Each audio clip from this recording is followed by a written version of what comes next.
Bueno, el partido de la fecha, creo, por lo menos en cuanto a interés se trataba. 1-1 terminó en empate, un empate creo que fue justo. Ambos equipos creo que jugaron bastante bien, hicieron lo suyo, tuvieron sus situaciones, quizá un poquito más Central sin jugar mejor que Boca. Para mí Boca controló muchísimo más la pelota, la posesión, el juego que se dio. Es más, me parece que si la figura de central, esto es obviamente a disposición mía, fue el pelado Quintana, y la verdad es que algo dice. ¿Por qué? Porque creo que cada pelota que Boca llevaba de forma bastante bien, como viene sucediendo en el último tiempo, de atrás hacia adelante, tanto la parte de atrás de Boca bastante firme, tanto el medio de Boca armando bastante bien las jugadas con Bataglia, con Paredes, muy bien los dos, con un Aguirre que para mí en el primer tiempo fue uno de los puntos altos, no tanto Palacios, más allá de que no jugó mal el chileno, pero sí con una delantera que se la ve un poco errática. Hoy no creo que el Cava haya podido aportar como suele aportar, porque si bien no hace goles todos los partidos, si bien no tiene afinado ese olfato goleador como siempre lo tuvo, desde hace ya algunos partidos, principalmente este año, viene con la pólvora mojada Cavani, generalmente aportaba y hoy por ahí tirándose un poquito más atrás, siendo un poco más conductor, siendo un poco más lanzador otras veces, no logró aportar tanto como venía aportando los partidos pasados. Como les digo, sin hacer goles muchas veces. Tampoco Merentiel, que tuvo dos o tres y que también fue algunas veces alternándose con el uruguayo, con el otro uruguayo, obviamente, a ser el lanzador o el conductor, sin un 9 definido de área.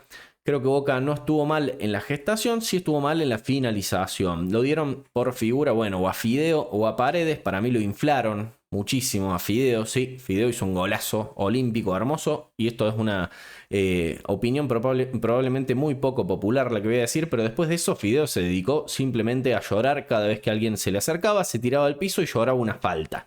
Y eso yo sé que a muchos les va a caer mal, pero es por lo menos lo que yo vi y me parece que podría haber dado un poquito más Fideo. No vamos a negar la calidad en el gol olímpico, que a mi entender es toda de Bray. Que si ustedes se fijan, se adelanta muchísimo. Se come, hay una amague de no sé qué, pero se adelanta hacia donde está el lanzador y le deja todo ese espacio a la pelota. Cuando se da cuenta y quiere retroceder, ya no llega. Había tenido dos paradas muy buenas, una de un tiro de Malcorra, otra no sé bien quién es el que le pega, pero había tenido dos muy buenas intervenciones, Bray, que uno decía, che, el patito está poniendo de la suya también cuando le toca atajar. Después del gol de córner que hace Fideo Di María, lo veo un poquito más inseguro. Por lo menos las siguientes 2, 3 y hasta 4 jugadas se lo vio muy inseguro, y cada vez que era córner para Central, que fueron muchos los corners que tuvo Central en ese primer tiempo, cada vez que era córner y daba la sensación de que había medio gol hecho. Le estaba costando mucho las pelotas aéreas al patito Bray. Después se fue acomodando y tuvo hasta otra tapada en el segundo tiempo, pero en ese momento del partido se lo vio muy inseguro. Creo que fue puntazo alto y ya empieza a ser reiterativo fecha a fecha desde la levantada de Boca. El Colo Barinaga, quien para mí, siendo lateral, fue la figura de Boca. Fue el mejor, fue el que dio las mejores opciones de ataque. Ese lado derecho de Boca con Aguirre, como les digo, en el primer tiempo, y con Barinaga, siempre mostró claridad, siempre mostró que tenía una intención de ir más allá y de llevar la pelota al ataque, y haciéndolo bien, por lo menos de mejor manera en el primer tiempo. Pero el Colo Barinaga continuó en el segundo tiempo siendo por ahí esa lanza que atacaba por derecha, aún con la ceja, con el ojo reventado, que eso es algo a tener en cuenta porque Quintana le mete un cabezazo directamente al ojo. Y el Colo dijo, no, póngame acá esta pequeña curita, que yo voy a seguir jugando, y jugó como si nada, con sus dos huevos gigantes ahí tapándole la herida. Para mí, aunque no les guste la figura del partido, obviamente no es lo más simpático que se puede decir, que un lateral sea la figura del partido, más que no logró hacer un gol, aunque lo intentó y tuvo un tiro al arco también. Obviamente que todo estaba medianamente encaminado para que la figura sea Fideo o Paredes, que tuvo un buen partido Paredes para mí también, se nota su calidad. En el primer tiempo abusó de su pase de 3 dedos para abrir hacia la derecha. Me gustó en recuperación también. Tuvo que inventar algunas faltas. Tengo que hacer, esto también es una aclaración, porque en la semana, así como Fideo levantaba la guardia diciendo de que a Boca lo ayudaban siempre, Yo hice mi video haciéndole la contraguardia a Fideo diciendo, Fideo, pará de llorar el arbitraje, hermano, andá a jugar. Y me parece que Tello la verdad es que tuvo un muy buen partido, no fue malo, no inclinó la cancha, no cobró a favor del local. El partido se dio, se disputó y la verdad es que tuvo parejo el resultado. Bataglia se va al final del partido en la entrevista diciendo de que Boca mereció ganar. Yo creo que Boca jugó un poco mejor que Central. Creo que Boca la mayor parte del partido controló el juego, fue el que tuvo, creo, un poco más la pelota. Quizás, como les decía, no tanto tiro al arco, no tanta jugada finalizada como para exigir a Fatura Brown, que en el gol de Bataglia, en el primer gol de Boca, la verdad es que no tiene mucho que hacer. Bataglia, tras el enganche que hace Aguirre y el centro sorpresivo que tira, casi creo que estaba cerca del punto penal. Bataglia cabecea muy bien direccionado hacia un costado y el Fatu se tira tarde y encima la pelota le rebota antes, o sea que no era tan fácil de atajar. Sí, creo yo de que si Boca hubiese intentado un poquito más con algunos tiros lejanos, que lo tuvo de Alarcón en un momento, lo tuvo también uno de Palacios, creo que también tuvo, y hasta creo que intentó Velasco en otra. Velasco, o no estoy seguro quién, que intenta un tiro que se va ahí a penitas a la derecha de Fatura Brown.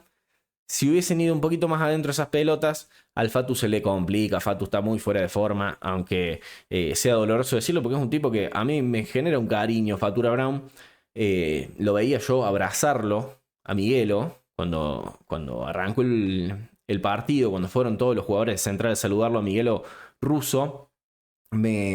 Yo dije, qué tipazo Fatu Brown, me cae muy bien a mí. Me parece que eso fue uno de las notas de color que dejó este partido, era ver cómo estaba Russo, era volver a ver cómo estaba Russo, era el homenaje que se le iba a hacer, que se lo hizo todo el estadio de Central, le cantó.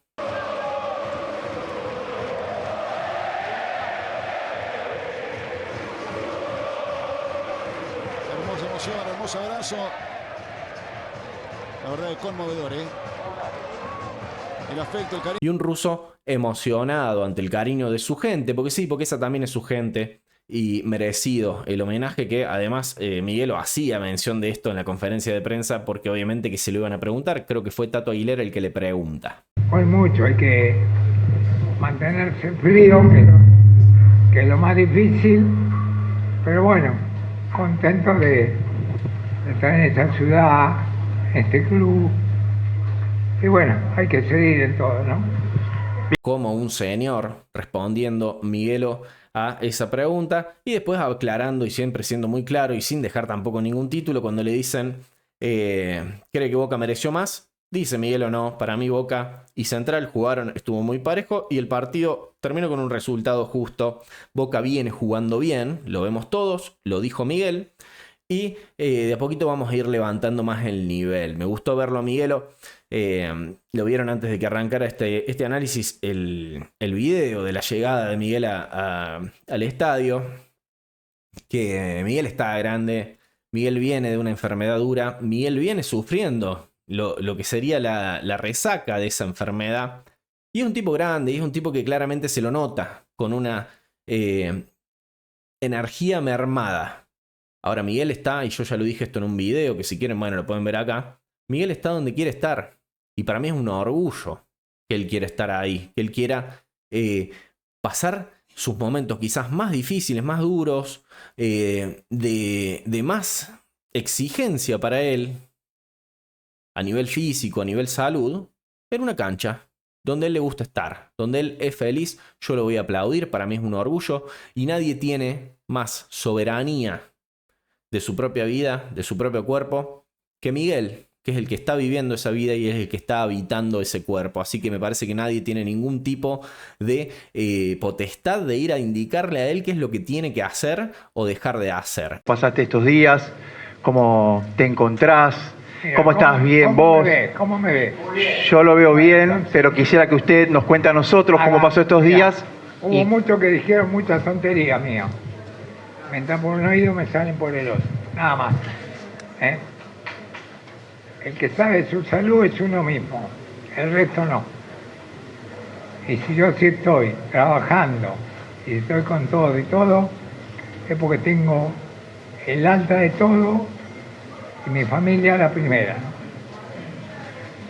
Eso quiero dejarlo claro, ya lo dejé claro en un video, pero me parece que es importantísimo que se haga una mirada general en los medios y se deje de insistir con esta idea de que Miguel está mal, que hay que cuidarlo y un montón de boludeces. Me parece que hoy otra cosa que hicimos desde mi canal en su momento fue apuntar a quién es el responsable de torneos y competencias, dueño de todas las cámaras, los que televisan, los que hacen el contenido filmográfico de todos estos eventos y se lo aportan a las diferentes cadenas de televisión para que ellos las retransmitan. Apuntamos a quién era el responsable de estar filmándolo a Miguel en cada partido en el banco de suplentes. Bueno, me parece que, y esto sin ningún tipo de arrogancia, hasta quizás con un poco de chiste, porque no creo que tenga que ver con lo que yo hice, pero por lo menos en este partido yo no vi en ningún momento, que se lo apunte o que se esté mirando el banco de Boca, más que cuando era necesario. Cuando entraba un jugador o salía un jugador, no se lo filmó a Russo, no se hizo morbo, no se hizo amarillismo con eso, por suerte, y me parece algo muy sano para el fútbol argentino. No me quiero alejar tanto del partido porque creo que Central, si bien como les dije, estuvo bastante llorón, todos al mismo ritmo que Di María, pidiendo todo el tiempo una falta, siempre había un jugador de Central tirado llorando que le dolía algo, en algunos casos justificado, como el jugador que al minuto de juego Costa le arranca el brazo directamente y después termina teniendo que ser reemplazado Vélez por ese dolor, se le había salido el hombro y se lo tuvieron que colocar, intentó aguantar 10-15 minutos, no lo soportó, lo sacaron. Después muchísimas situaciones en las que el jugador de Central quedaba ahí como que le habían disparado un tiro y el árbitro frenaba el partido o tenía que hacer ese tipo de maniobras. Me parece también como para condicionar, intentar de que el árbitro sintiera la presión de la localía. Como les dije recién, Tello no sintió la presión de la localía y me parece que arbitró también parejo para los dos lados. El partido en el segundo tiempo se notó aún más, creo, el dominio de Boca. Si bien en el primer tiempo por ahí dio la sensación que el que dominó fue Central, me parece que más que pelota parada, corners y un poquito de presión en esos 10 minutos, como muchos 15 minutos después del gol de Fideo, donde se lo veía, como les dije, a Bray muy inseguro. Creo que la defensa de Boca resolvió todas perfecto. Creo que además el mediocampo de Boca controló la distribución del balón, siendo Central el que termina jugando medio que de contra. Al final, obviamente, hasta Holland lo mete al rapidito colombiano para ver si podía hacer algo con eso. Totalmente desaparecido el pibe colombiano que algunos pedían para Boca. Sí me parece que hay como una tendencia, que me gusta hablar esto mucho, de cómo los relatores y los comentaristas de las diferentes cadenas, en este caso yo lo vi con TNT, les gusta ser partícipes a ellos de la narrativa del partido. Entonces sentí que quisieron inflarlo un poco a Di María, que si bien hizo un golazo, como les dije, no fue lo que ellos dijeron que fue, no fue figura del partido, no se sintió tan cómodo porque, como les digo, yo lo vi más tiempo en el piso que jugando al fútbol. No lo vi hacer ninguna otra magia más que ese gol olímpico que, como les digo, es 50% de él, 50% de Bray.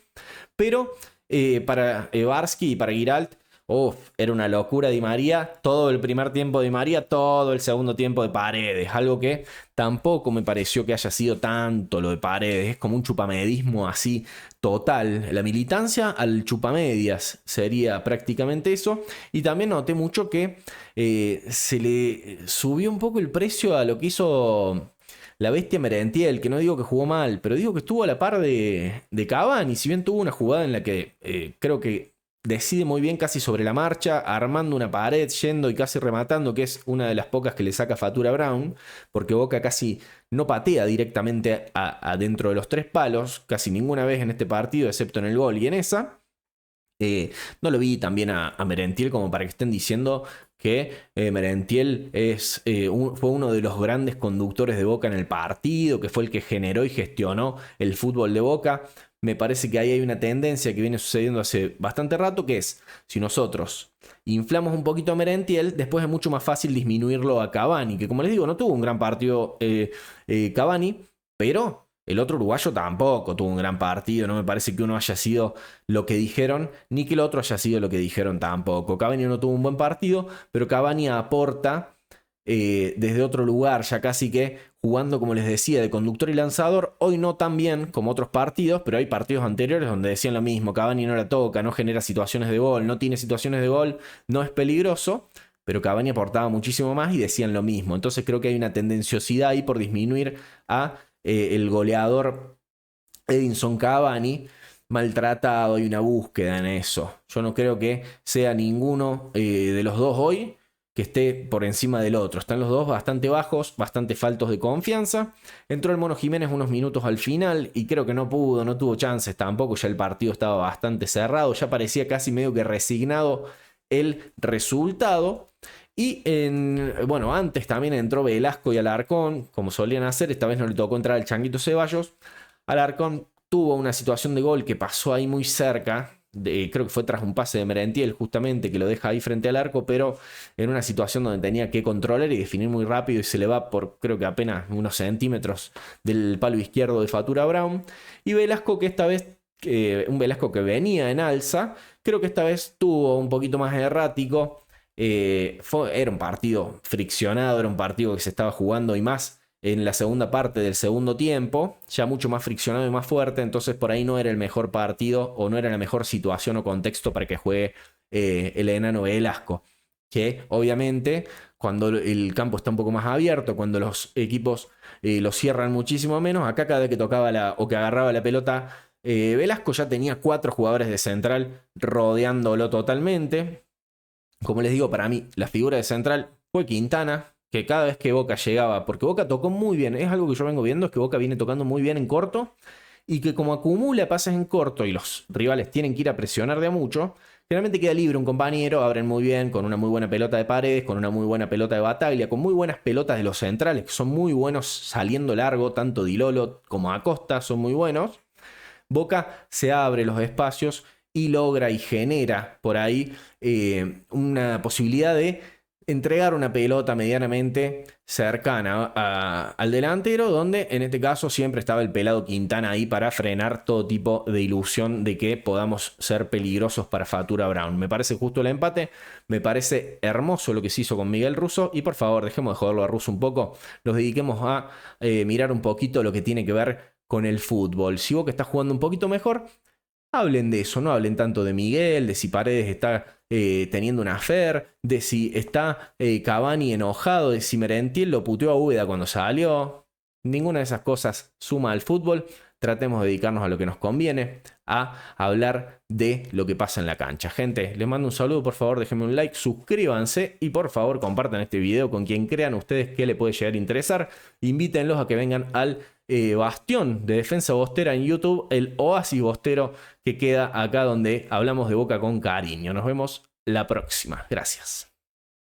Yo soy de la gloriosa barra de Boca Juniors, la que llena las canchas, la más grande del mundo.